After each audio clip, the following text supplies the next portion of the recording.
What's the rough cost if somebody wanted to do this on an acre? And let's say everything was lined up perfectly. An acre? Um, that's kind of hard for me to say as far as an acre and how much of that is what that is in what is an acre in like a square foot? It's That's not something I should probably know, but I don't know. doing math on the fly. Uh, It like would, 200 by 200 about. 200, so you'd have 200 feet. So that would be 10 antennas. If you're using you'd use the CW1 antennas for this type of application. The other models, they're all kind of interchangeable, but they all have specificities and particular uses that they're designed for. Um, but yeah, you would need 10 antennas. So that would be about 3 grand for the antennas. And then you would need enough ground line, which is a nominal at that point, like probably a couple $100 in wire. Is that just like off the roll Home Depot wire? Yeah, like I mean Tractor Supply type places. Just just I'm wire, not a wire real like it's normal twist. wire. I'll tell you exactly what it is. It's 12 and a half gauge galvanized steel, not aluminized. You're gonna find that a lot. And they usually keep it like if you go to like a Tractor Supply type store, that galvanized wire is going to be outside. What you're going to find inside is typically smaller rolls of galvanized at smaller gauges and aluminized wire at 12 and a half, because that's what they use for like dog fences and stuff. Mm. So, and it's way more expensive. The galvanized steel is a zinc coated wire. That's what galvanized is. So that's good. Galvanized steel, yeah, 12 and a half gauge is traditional ground line. That's what Justin Crystal Flew used. That's what I use. That's what most people in electroculture use. You don't have to use that. You could use something a little smaller, definitely thicker. Um, but that's the rule of thumb. That's the wire we use traditionally. What? And it is inexpensive. So if you look at these, they're kind of works of art. I mean, not kind of. They are works of art. I think Oh, they're thank you. really unique, cool things just to look at. They have a steampunk look. They look like something Yeah, that came out of yeah, the 1890s, right? sure. How much of these and the materials that go into them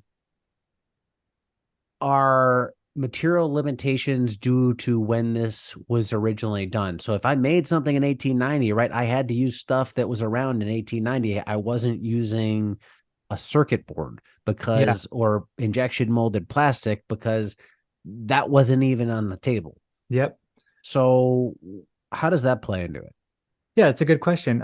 It's one I've never really been asked. So the brass is essential for the collection of that current. It's an extremely good conductor, and especially of telluric current. And Christopher wrote about this extensively. The brass is important on the telluric rod.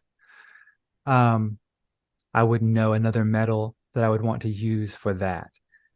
Circuit board wise, there are some devices that have been built in the world of electroculture that utilize more like plastic molded circuitry, and they're not really antennas. They're more like things you plug in or DC powered little units for house plants, or they're not really agricultural, although they're very neat, like very cool. Like I just mean they're not really something a farmer might be able to apply as far as I see, but that may be just something I'm not seeing. I'm not trying to speak for anyone else's equipment, really.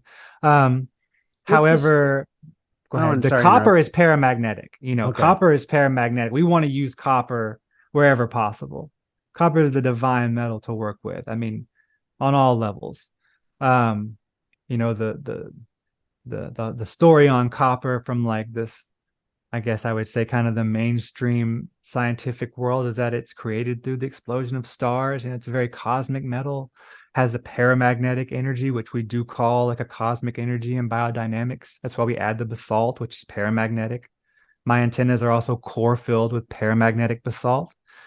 The original antennas from France were a magnetic core, a magnetic base, like just an actual magnet. I've chosen to use paramagnetic basalt core filling because raw basalt is like the only rock or one of the only rocks that's highly capacitory, has a high capacitance in its raw form. So it can turn the unit into a basalt battery, essentially. It capacitates the energy that isn't directly being taken. How how different are the? I mean, the ones in China now. Like, so you're saying, hey, Oh, there's some sort we're talking about big like AC or DC power, I guess like big generator powered systems. more, we're Like not I'm talking about harvesting like it, we're forcing power yeah, in. yeah. And they're like they're blasting little bolt. Like you couldn't run like a 110 current on your garden for more than a couple hours. It might be beneficial for like short periods it would be beneficial for short periods of time, but if you just let that run, it would be too much. It would kill your crops. So the feeble voltage all the time from free energy is what I'm advocating from electromagnetic energy. What China's doing is like a very Frankenstein industrial version.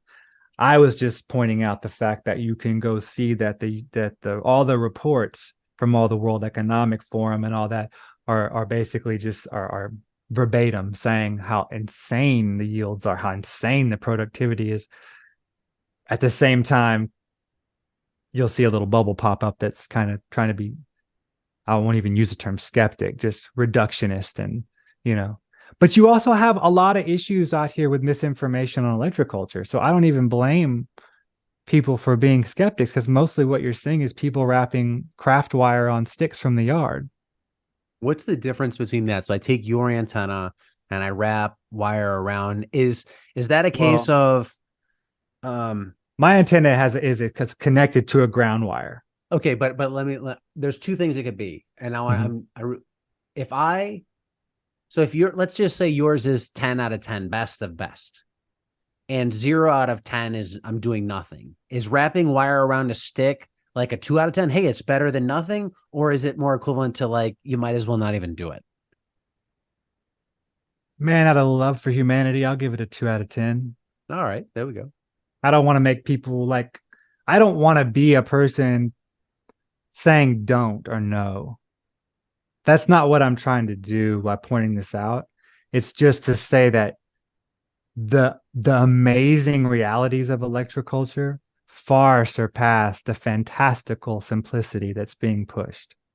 Like far. So like if you think what's happening with your wrap stick is cool, then man oh man, try this is what I'm saying.